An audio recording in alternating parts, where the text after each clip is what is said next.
Vos sabés que siento aprecio, la verdad, es el término que tengo que utilizar cuando veo que los políticos estudian y escriben, ¿no? Y me parece, vos podés estar de acuerdo o no estar de acuerdo, pero ves que hay una dedicación a los temas que plantean permanentemente, ¿no? Es el caso de Marcelo Sosa, diputado provincial, ex ministro de Educación, que va a presentar en Villa Mercedes el libro Neogerencialismo y Educación en América Latina, Experiencias y Controversias, ¿no?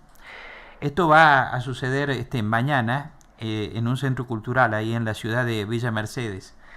Le pedí a Marcelo Sosa que me atienda para que hablemos precisamente sobre esta cuestión. Marcelo Sosa, buen día, mucho gusto Buen y día, muchas gracias Mario. por ¿Qué tal? atenderme. Mucho gusto, Mario. Este, ¿Por qué neogerencialismo y educación? El neogerencialismo es una corriente relativamente novedosa en la historia de la función pública, de la administración pública, y que tiene como una vertiente al neoliberalismo a nivel internacional. Y en América Latina ha tenido anclaje en las diferentes reformas del Estado o reinvenciones del Estado que se dio a partir de los 90. Y en el caso del neogerencialismo y la educación en nuestro subcontinente, ha tenido también una expresión o manifestación en la provincia de San Luis en la forma de un proyecto que, si bien no es una copia textual, digamos, de las escuelas charter de Estados Unidos, pero tiene características similares a las escuelas autogestionadas, que en la provincia de San Luis tienen una sustancia, una fisonomía propia. Por eso me pareció importante que lo sustancial de la tesis doctoral mía, que justamente anteayer se cumplió en 2 años, que soy doctor en buen gobierno por la Universidad de Salamanca, me pareció, Mario, interesante hacer un libro de esa producción de investigación, y bueno, como que sea eh, como una ofrenda a la ciudad de Villa Mercedes, a la provincia de San Luis, en estos estudios sobre la función pública, concretamente aplicados a educación. Así que eso sería el gerencialismo, el neogerencialismo en América Latina. En realidad, en la provincia hay una experiencia con neogerencialismo en los cargos públicos por regla general, ¿no? Que es Así, una de las reformas sustanciales de Adolfo, ¿no? así es, eso se hizo inclusive fue una corriente, fue muy importante, y yo creo que revitalizó a la burocracia, a la función pública, y que inclusive tuvo algunas consecuencias a nivel nacional. Recordemos cuando se fortalecen todos los sistemas de concursos públicos y bueno, todo eso que se da en torno a esa nueva mirada. Lo que ocurre es que en los países anglosajones y principalmente en Estados Unidos, y así yo lo manifiesto en el libro, tuvo una marcada acentuación del mercado que sustituyó al espíritu de servicio público que debe tener el Estado. Y bueno, si uno mira cuáles han sido los resultados, y la burocracia como la conocimos nosotros no sirve porque no da respuestas. El neogerencialismo o la nueva gerencia pública, no, porque al Estado le pone un fin que no es el propio del Estado, que es el lucro, ¿no? La competencia, y eso forma parte del mercado. Pero entonces creo que tenemos que pensar en una tercera alternativa, que es una función pública con mucho compromiso por la vocación del servicio público. Entonces, es lo que yo planteo en ese libro, que tenemos que hacer un esfuerzo para que quienes estamos en la política, en las administraciones públicas, en cualquier función al servicio del ciudadano, precisamente se caracterice por ser un servicio, sea un médico, sea un maestro, sea un policía, sea un concejal, un diputado, un político, un gobernador. Creo que tenemos que entender que las funciones, mientras seamos remunerados por el Estado, mientras cumplamos una función pública, la debemos hacer con espíritu de servicio público, porque si no, creo que nos confundimos. Y entonces esta obra plantea una revalorización del servicio público, del mérito, de los concursos, de la carrera profesional docente, bueno, en fin, una serie de propuestas que creo que son interesantes para nuestro medio. Recuerdo las tremendas polémicas. Lamentablemente a los archivos míos me los pidió una investigadora de la Universidad de Córdoba que nunca me los retornó. Con todo el debate que hubo público, más allá de los ambientes, de los que se daban en los ambientes académicos, con el tema de las escuelas charter, ¿no? En los 90.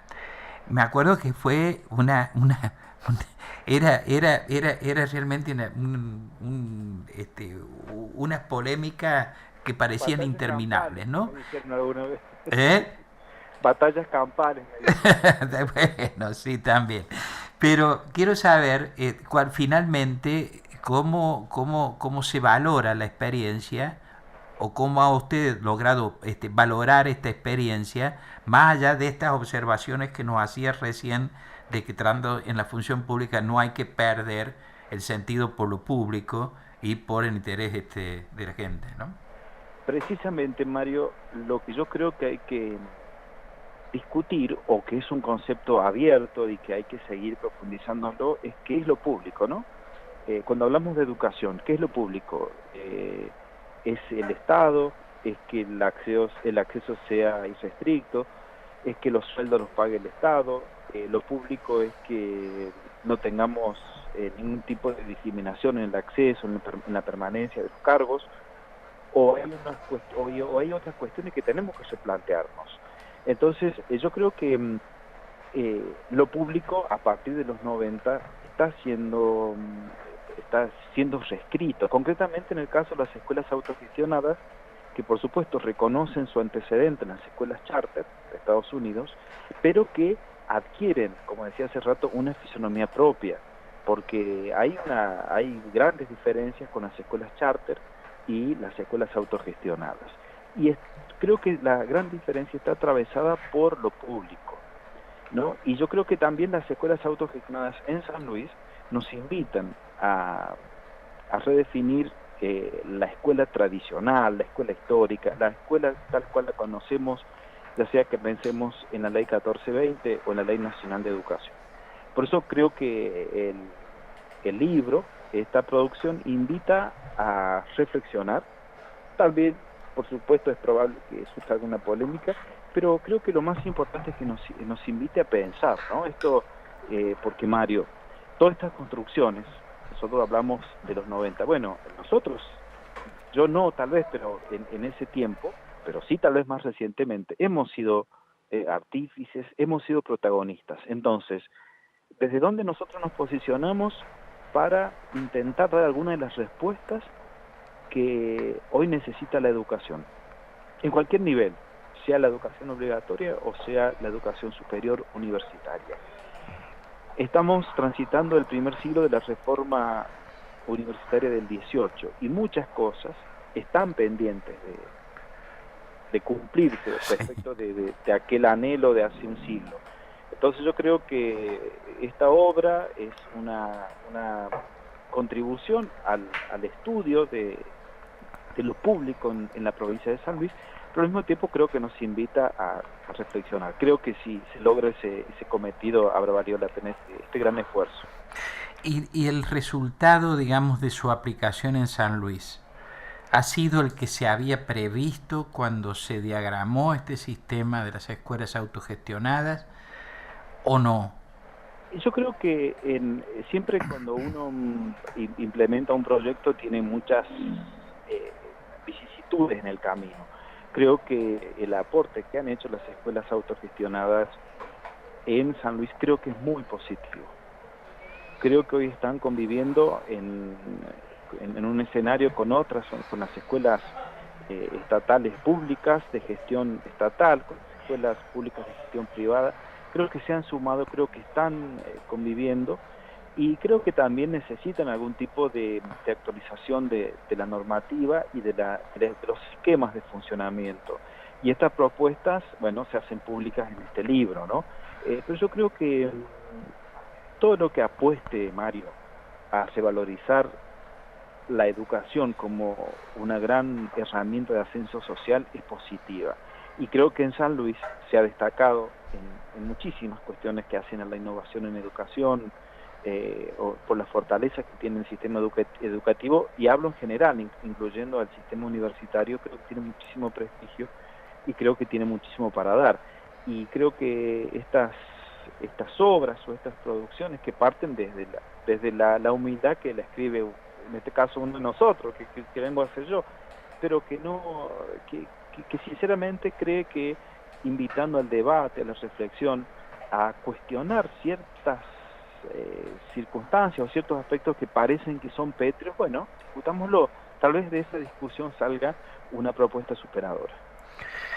No es que no lo haya escuchado cuando estábamos hablando, no es que no haya interpretado lo que me ha dicho respecto de la necesidad de un nuevo enfoque a partir de la aplicación de la experiencia del neogerencialismo respecto de lo público y qué es lo público. Pero quiero saber si hay en la aplicación del sistema de las escuelas autogestionadas en San Luis un abandono, digamos, de las finalidades de la ley 1420, por ejemplo, que era la educación general y la educación común para todos, una base de igualdad para todos. Quiero saber si se vio afectado, como se decía que sí iba a haber afectado en ese momento o no. ¿Qué es lo que surge del análisis histórico de este tema? Bueno, yo creo que las escuelas autogestionadas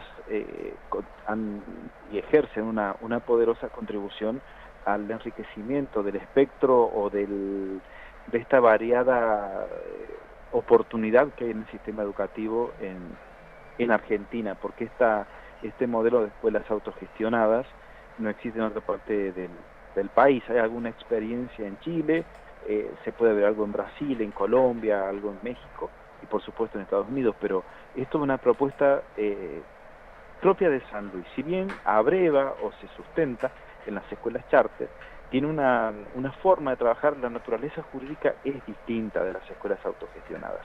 Y creo que en la provincia de San Luis han contribuido muchísimo a la mejora del sistema educativo. Y en esto también, por supuesto, yo sé que son conceptos discutibles y que en algún punto se puede sostener que estamos pensando en la privatización de la educación. Yo creo que no. Yo creo que las escuelas autogestionadas en la provincia de San Luis se han consolidado. Creo que es necesario replantear algunas formas de funcionamiento, sobre todo en las propuestas de organización que tienen las escuelas.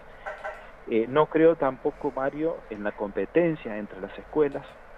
La competencia por matrícula, como está planteada en Estados Unidos, creo que le hace daño al sistema público, y afortunadamente en San Luis eso no se produce.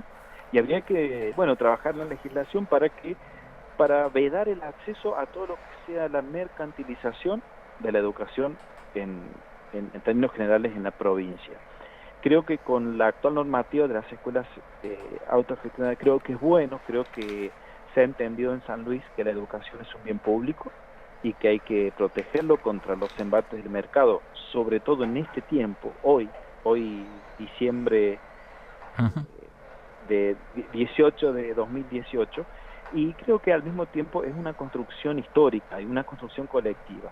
Por eso yo que he estado muchos años como ministro de Educación, yo sé del gran trabajo que hacen las escuelas autogestionadas, del gran trabajo que hacen las escuelas públicas, del sistema público que conocemos y que creo que también tiene que ser discutido. Estoy trabajando en un proyecto al respecto, porque, por ejemplo, Mario, creo que no basta con que para acceder a un cargo docente sea solamente el puntaje.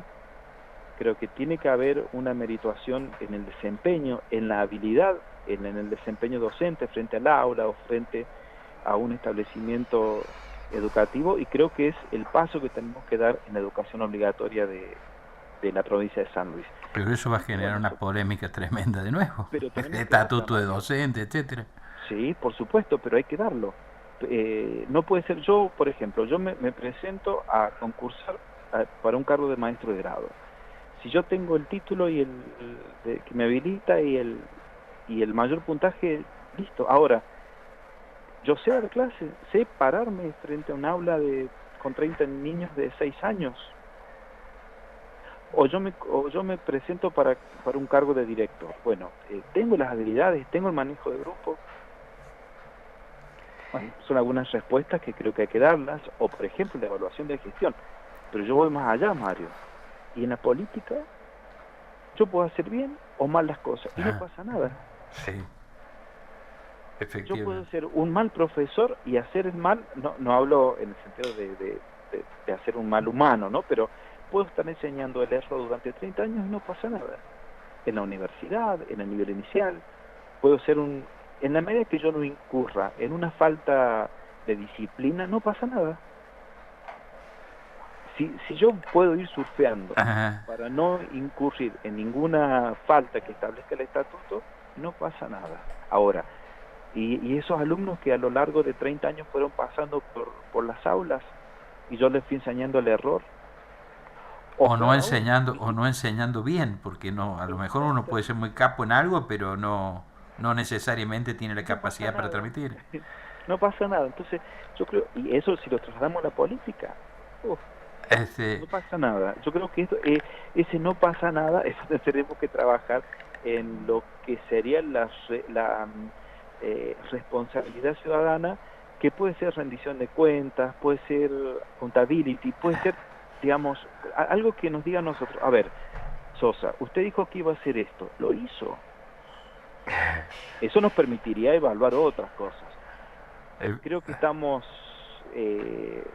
lejos de algunas cuestiones como medio, como comunidad mm, política, pero creo que hay que plantearlos esos debates y que seguramente eso nos va a impulsar a transformar esas cuestiones porque, Mario, en la medida que los políticos tengamos un sueldo y que sea un oficio rentado por el Estado, tenemos que ser responsables de lo que hacemos.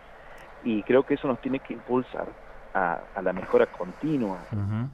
en nuestra función. Y eso lo traslado a todos, ¿no? A la política, a la educación, a la salud, al servicio ciudadano, bueno, todo lo que depende de una u otra manera del Estado. Tengo dos preguntas, a ver si me alcanza el tiempo. La primera, ¿director o gerente de la escuela? Director, Director. director, todo lo que digan gerente, cliente, consumidor, todo eso forma parte del lenguaje mercantilista. Nosotros tenemos que, inclusive a lo mejor la figura del director hay que cuestionarla, no será mejor un coordinador, pero bueno, no gerente, porque el gerente habitualmente está gerenciando, ¿no? Y nosotros tenemos que pensar que desde el Estado no somos no somos recursos humanos, no somos capital para estar gerenciando. Creo que en este caso, inclusive la figura de los directores, de los responsables de una máxima organización, en este caso de una escuela, tenemos que también plantearlo cuáles son las funciones del directivo, pero sin lugar a dudas me inclino por la figura del director. Sin que haya implicado juicio de valor, días pasados conversaba yo aquí en este programa con uno de los doctores en educación de aquí de la universidad a propósito de una jornada de reflexión y de análisis que habían organizado aquí en Ciencias de la Educación para analizar las innovaciones en materia educativa en la provincia. Y me señalaba en esa conversación el doctor Enrique que en San Luis subsistían varios sistemas. El tradicional, las escuelas autogestionadas, ahora las escuelas generativas, etcétera. Quiero saber si este análisis suyo abarca todo esto también. Las escuelas generativas no las llevo a analizar porque, bueno, tiene una reciente configuración, pero en la introducción del libro yo planteo que tal vez uno de los caminos para responder a esta crisis que es universal sobre la educación sea el camino de innovación que ha iniciado San Luis. Ha transcurrido muy poco tiempo para poder evaluar. Inclusive yo en el libro, Mario, cito estudios de Estados Unidos donde nos indican que para evaluar de manera integral un sistema educativo, una propuesta educativa, tienen que analizarse 50 años de vigencia de los sistemas. Entonces, Ver qué pasó es con muy la pronto. generación que se educó.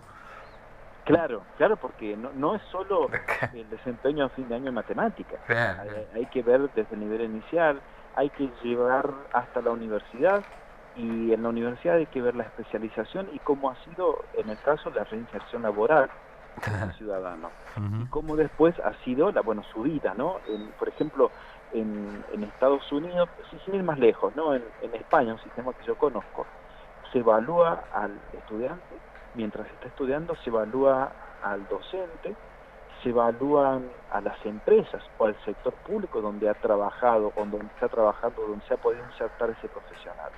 Entonces es un análisis que creo que es más integral, es más complejo, pero creo que así se dan a partir de, no de lo que a mí me parezca, sino de lo que los datos objetivos, comprobables, experimentales, nos indican que es la mejor propuesta. Porque además, Mario, recordemos, en esto yo hago siempre mucho hincapié, en humanidades o en ciencias sociales, como es la educación, muchas veces son más importantes los procesos que los resultados. Nosotros podemos medir cuál escuela tiene un mejor desempeño en lengua o matemática o en ciencias naturales, pero ¿cuál es la escuela que forma en valores solidarios? ¿Cuál es la escuela que nos forma en la conciencia de los derechos y los deberes como ciudadanos? Bueno, son algunas cuestiones que a veces se escapan a las mediciones, pero que también tienen que estar dentro del análisis que hagamos sobre un sistema educativo. ¿Cuál es la escuela que nos enseña a pensar? Exactamente, ¿nos enseña a pensar la escuela o no? O simplemente transmiten, entre paréntesis, conocimientos. Marcelo Sosa, muchísimas gracias por atenderme y felicitaciones. Gracias, muchas gracias. Hasta cualquier momento, muchas gracias. El doctor Marcelo Sosa, que ha sido ministro de Educación, diputado provincial, estuvo esta mañana aquí en Nada Secreto, en Radio Universidad.